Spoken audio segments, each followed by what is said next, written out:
Now, the world's most wanted terrorist, Abu Bakr al-Baghdadi, was killed by US Special Forces over the weekend. Today, Singapore's Ministry of Foreign Affairs said the killing of the ISIS leader is an important development in the global fight against terrorism. MFA said in a statement, as a member of the global coalition to defeat ISIS, Singapore remains committed to fighting global terrorism, including by the Islamic State in Iraq and Syria. On Sunday, US President Donald Trump described the Baghdadi raid in graphic terms. Last night, the United States brought the world's #1 terrorist leader to justice. Abu Bakr al-Baghdadi is dead. He died after running into a dead-end tunnel, whimpering and crying and screaming all the way. He ignited his vest, killing himself and the 3 children. His body was mutilated by the blast.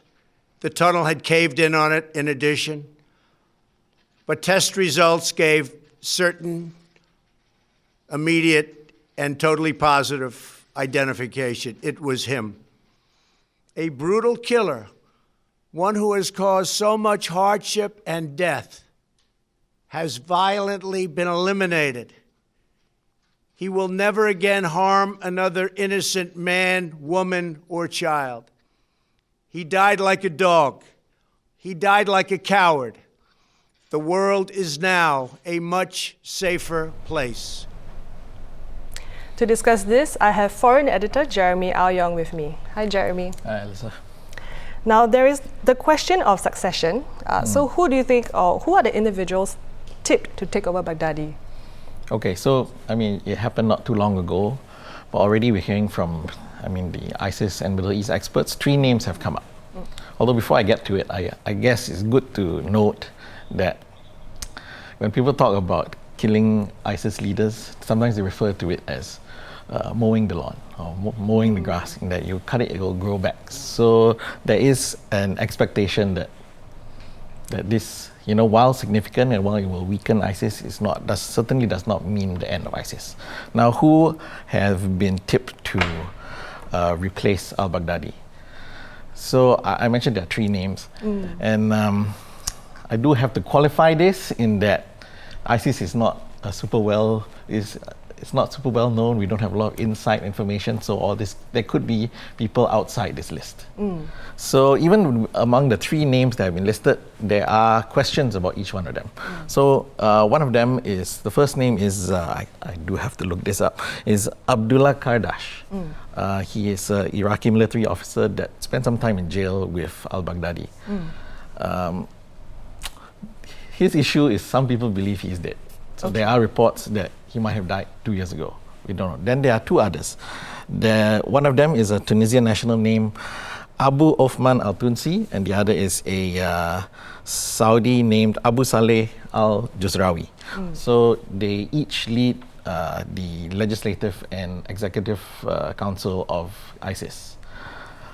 The problem with them, one is Tunisian, one is Saudi. The fighting force of ISIS is largely made up of Iraqis and Syrians. Okay. So it's always considered, it was generally considered that it's better to have the leader of ISIS be either Iraqi or Syrian, otherwise it might lead to defections. So, but these are the 3 names that have been raised so far. So earlier you said you used the phrase mowing the lawn, but certainly Baghdadi's death, it has an impact on ISIS, correct?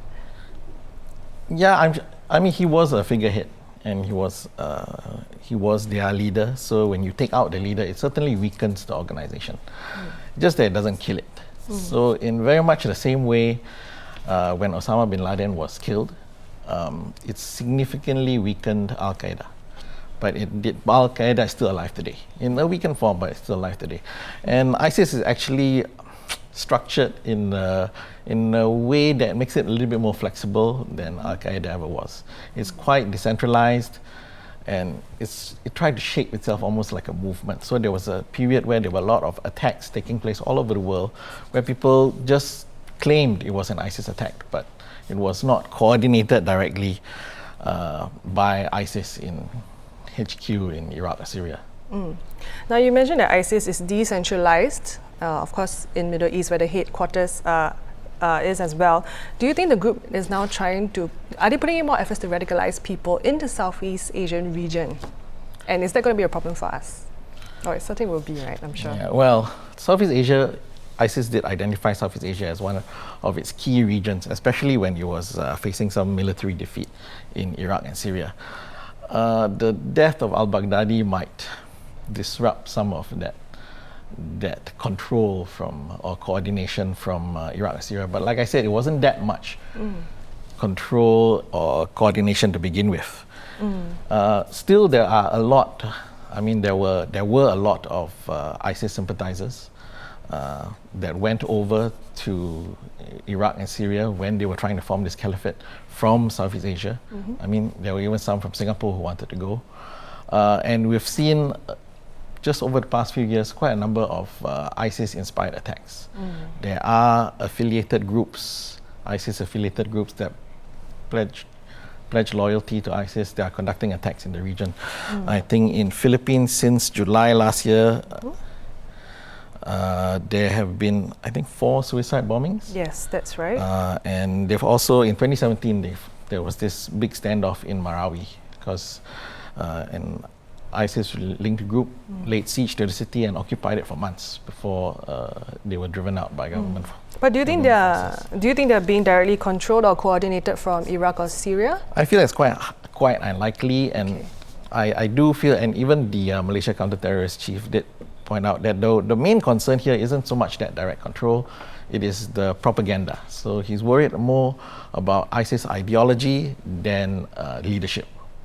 So I think in the immediate aftermath of al-Baghdadi's death, he said the main concern now is lone wolf attacks of people who are radicalized by ISIS ideology through the internet.